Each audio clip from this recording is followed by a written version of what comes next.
Thank you, ladies and gentlemen, for clicking on this Rank the Movies bonus video. Well, it's draft day. I'm not a huge football fan, but one of my top 100 favorite movies is the movie Draft Day. I just finished watching it. I did not grab the case for it, but I'm not going to run off and grab it now.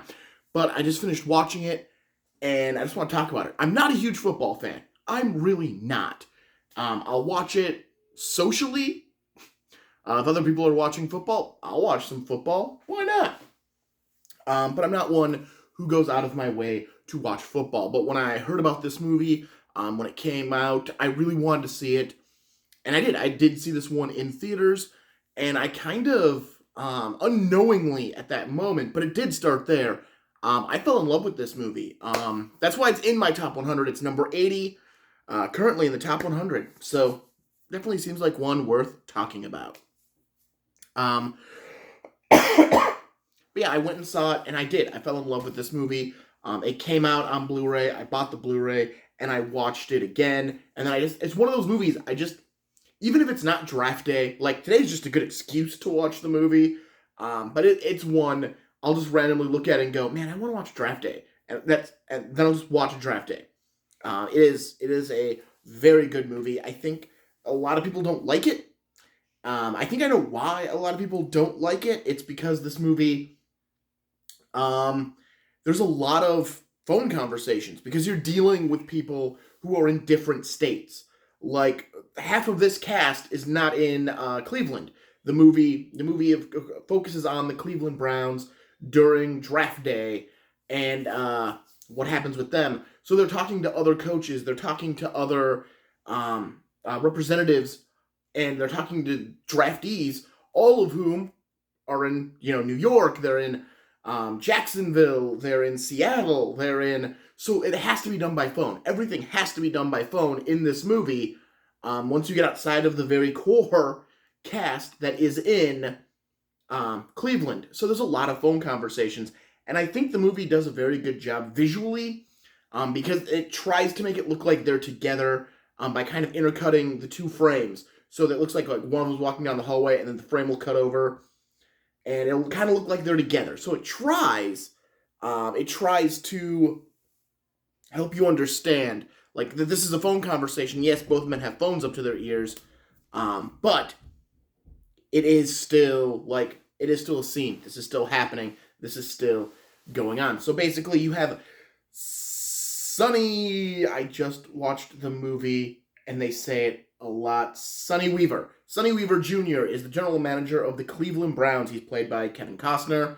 His father, who was the former head coach of the Cleveland Browns, Sonny Weaver Sr., has died a week prior, and he was actually fired from being a head coach the season before by his son, Sonny Weaver Jr. So that's a huge part of this movie, is the fact that he fired his father and that his father has just died. The Seattle Seahawks have the number 1 overall draft pick.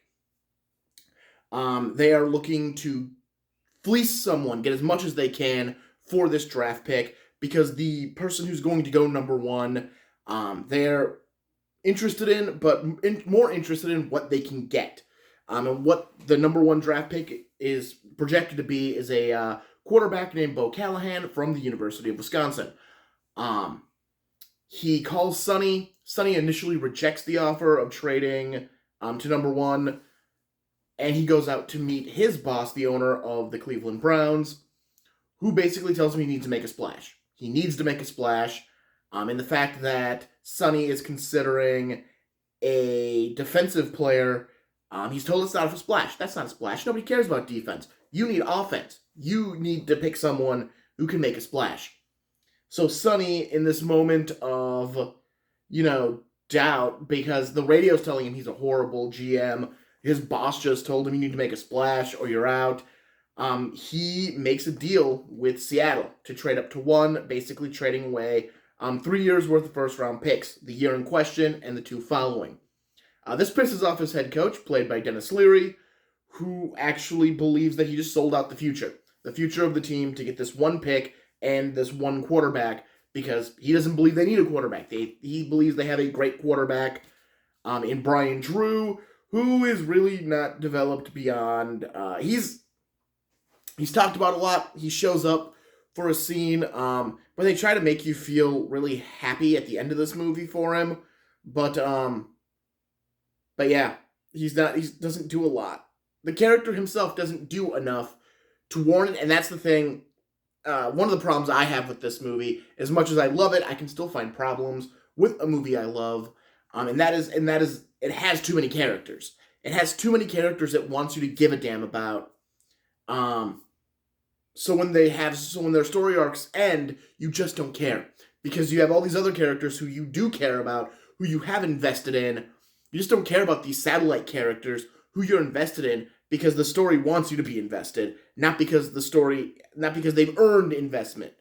So the movie's really about Sonny trying to figure out, is Bo Callahan the right pick? Is he a good pick? Is he going to be a great quarterback? Or is he going to wash out? Like so many other, draft picks have done over the history of the NFL. High-end drafts don't always work out.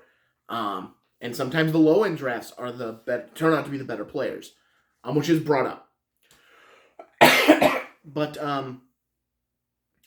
so it's this movie about him trying to figure it out and him learning everything he can about Bo Callahan in a couple of hours, while still talking to Vontae Mack, who is one of the other players he's considering, the defensive player that he was considering, who's basically trying to tell him that Bo Callahan doesn't know how to play after being sacked. Basically saying if he gets sacked, you lose a play. So, is that what you want? A quarterback who he gets sacked, so now you just lost a down, and now you're going to lose another down because he's going to get scared of being sacked again and not wait for the play and just dump the ball. Like, is that what you want for your big player? So we get to the end of this movie, and this is I love this movie. I do. I love everything. The ending is what really, really is the best part of this movie. When you find out Sonny, this is an old movie, so I'm going to spoil it. I'm just going to spoil it. Spoiler, if you really are interested and don't want to know how it ends, hit stop right now. All right, I'm going to keep talking. Sonny ends up going with Vontae as the number 1 overall draft pick, which shocks everyone because nobody expected him to do it. As even in the theater, I kind of figured he was going to pick Vontae. That if he, after everything he was told about Bo Callahan, I knew he wasn't picking Bo Callahan.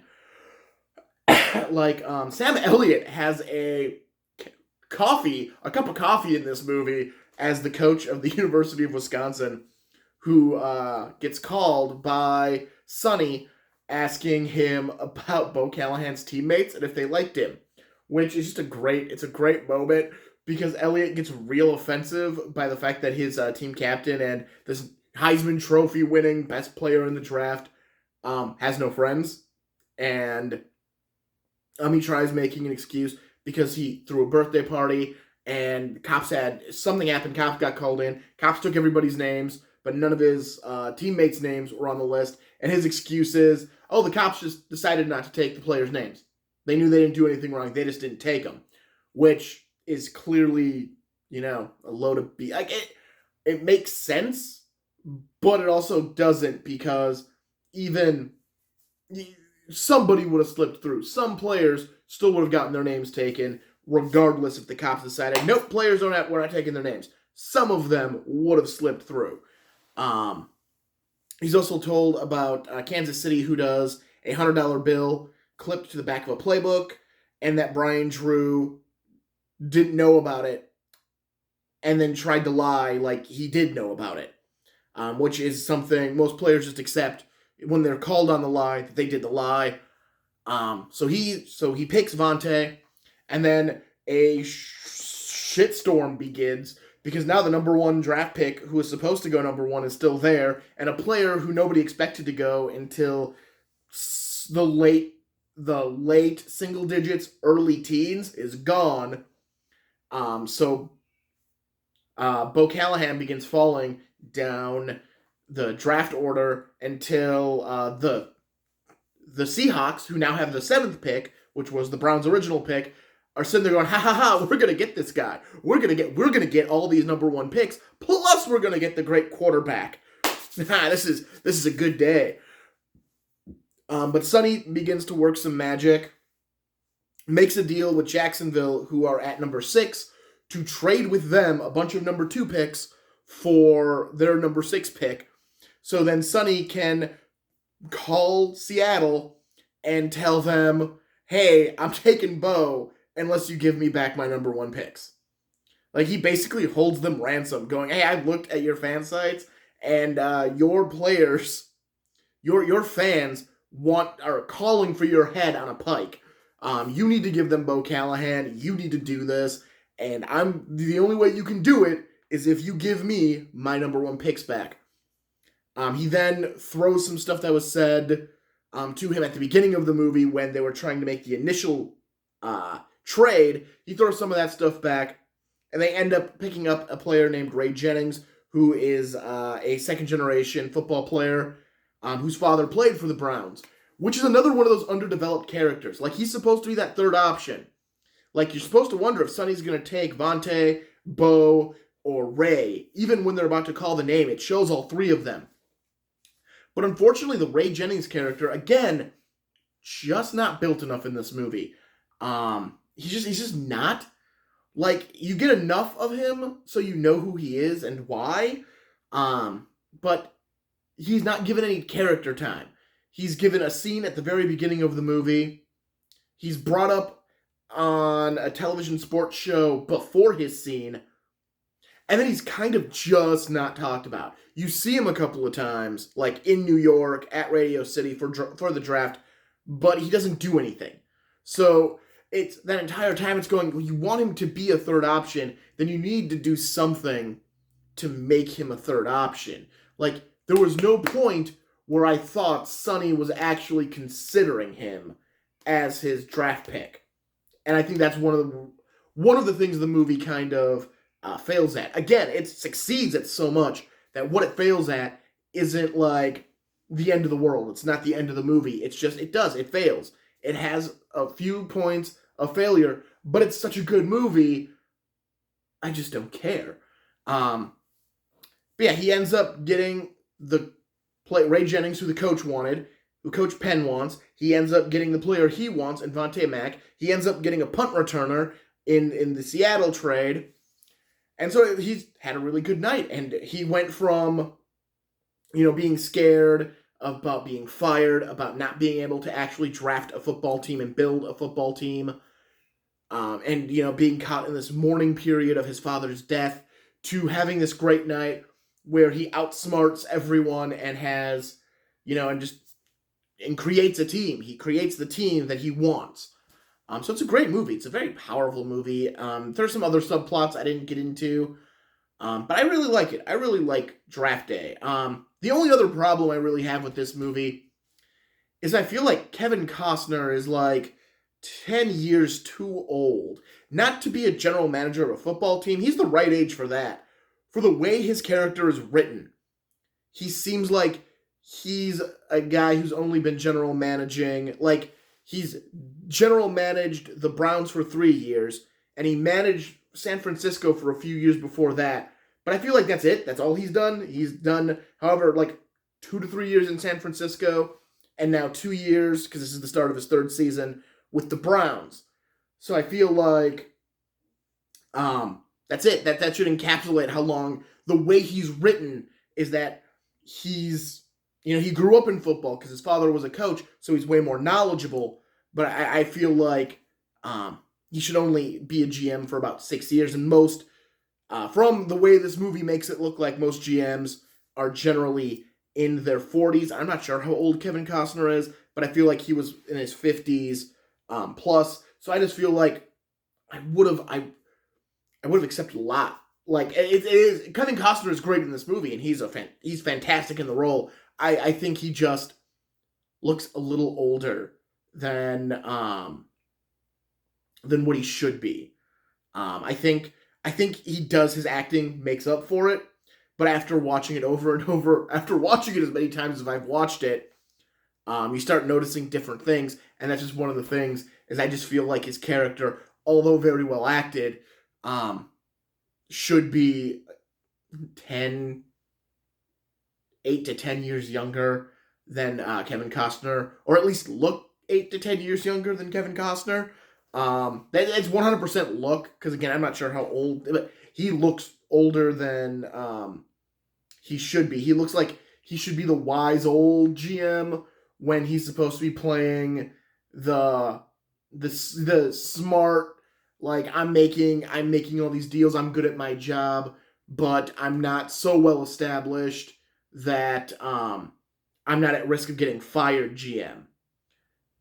So that's my thoughts on it.